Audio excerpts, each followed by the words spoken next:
หายซื่อๆหายละล่าอยู่ดีมีแฮงเด้อ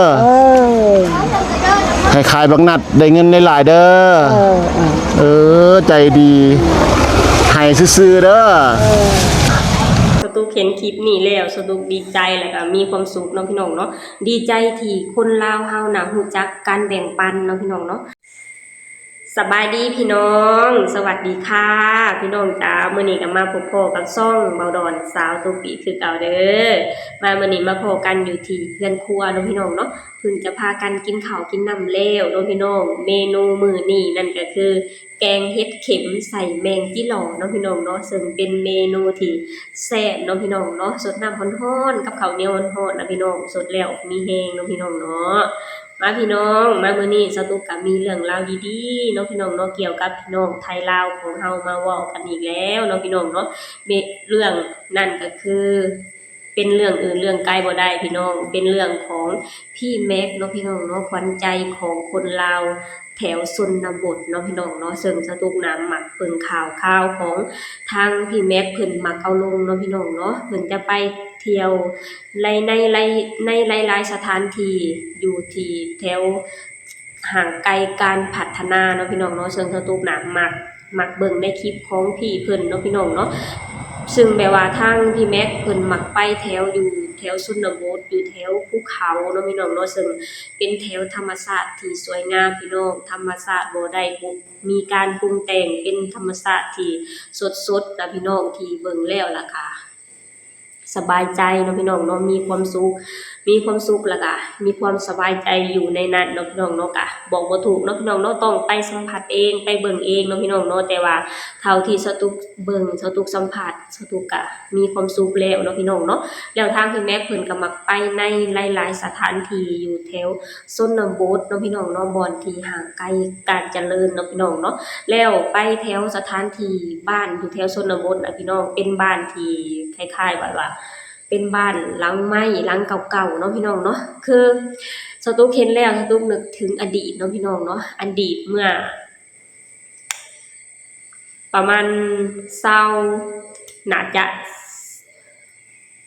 24-25 ปีแล้วมั้งพี่น้องคือแบบว่าคิดเห็นแล้วก็มีความสุขเนาะพี่น้องเนาะเพราะว่าในอดีตที่ผ่านมาเนาะพี่น้องตอนสตุกยังน้อยๆนะพี่น้องอายุประมาณ4-5 ปีเนาะพี่น้องเนาะ4-5 ปีคือบ้านของสตุกอยู่แถวบ้านของสตุกน่ะแบบว่าความทรงจำเก่าๆนะพี่น้องตอนแต่สมัยแต่ก่อนน่ะอยู่แถวบ้านของสตุกน่ะก็มีเรือนหลังเก่าๆหลังไม้เก่าๆส้มๆเนาะพี่น้องเนาะบ้านเรือนก็แบบว่าเห็นแล้วก็รู้สึกอบอุ่นนะพี่น้องบ้านเรือนของประชาชนก็คือแบบว่าบ่ได้มีรั้วมีห้าวบ่ได้มีกำแพงคือทุกมื้อนี้เนาะพี่น้องเนาะแล้วพอแบบว่าการอยู่ของคนแต่สมัยก่อนน่ะรู้สึกแบบว่าอบอุ่นนะพี่น้องไปมาหาสู่กันเนาะพี่น้องเนาะเจ้าไปนั่งเล่นเรือนข่อยมานั่งเล่นเรือนเจ้าเนาะพี่น้องเนาะลูกเต้าก็พากันเล่นเล่น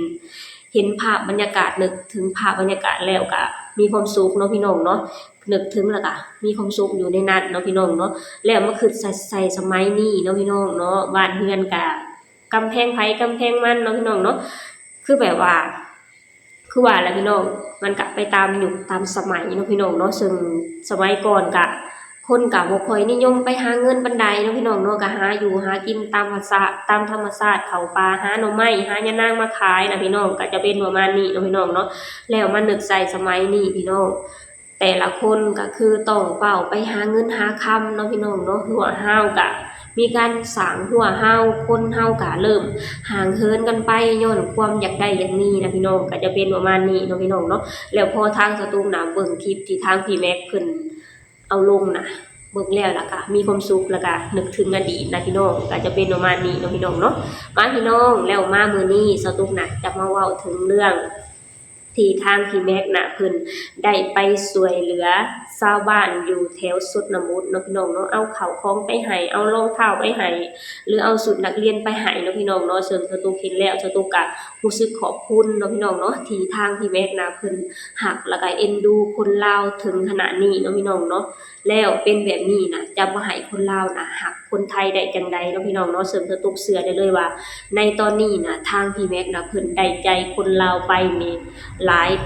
แบบว่าค่อนข้างหลายเลยแหละเนาะพี่น้องเนาะโดยเฉพาะสตุกเนาะพี่น้องเนาะสตุกนะมักเบิ่งคลิปของพี่แม็กแล้วก็มักในความมีน้ำใจของพี่แม็กเนาะพี่น้องเนาะซึ่งสตุกก็เชื่อได้เลยว่าชาวบ้านอยู่แถวชนบทก็คือกันกับสตุกเนาะพี่น้องเนาะคือที่ผ่านมาทางพี่แม็กเพิ่นให้ใจทางชาวบ้านเนาะพี่น้องเนาะไปช่วยเหลือซื้อขนมไปให้ซื้อทุกสิ่งทุกอย่างไปให้ตามที่ช่วยเหลือกันคือซื้อทุกสิ่งทุกอย่างไปให้เนาะพี่น้องเนาะคือแบบว่าเพิ่นให้ด้วยใจให้บ่ได้หวังหยังตอบแทนมาเลยเนาะพี่น้องเนาะแล้วพอวันที่นี่สตุกไปเห็นคลิปนึงเนาะพี่น้องเนาะที่ทางชาวบ้านน่ะเพิ่นได้เอาข้าวของให้ทางพี่แม็กเนาะพี่น้องเนาะเป็นพวกเครื่องขายนั่นแหละพี่น้องสตุกเห็นแล้วสตุกดีใจแล้วก็มีความสุขเนาะพี่น้องเนาะคือแบบว่าทางพี่แม็กเพิ่นได้ให้คนลาวมาหลายแล้วพี่น้องเฮาก็ควรจะตอบแทนเพิ่นบ้างเนาะพี่น้องเนาะซึ่งจะบ่แม่นเงินบ่แม่นคำเป็นแค่ข้าวของแต่ว่าเฮาให้ด้วยใจเนาะพี่น้องเนาะมาพี่น้องสตูเห็นคลิปนี้แล้วสตูมีความสุขเนาะพี่น้องเนาะมาพี่น้องเดี๋ยวเราไปเบิ่งคลิปนี้ไปนำกันเลยเนาะพี่น้องเนาะ ให้ซื่อๆให้ละล่าอยู่ดีมีแฮงเด้อให้ขายบักนัดได้เงินหลายๆเด้อใจดีให้ซื่อๆเด้อคักบ่บาดนี้ เอาอีวะ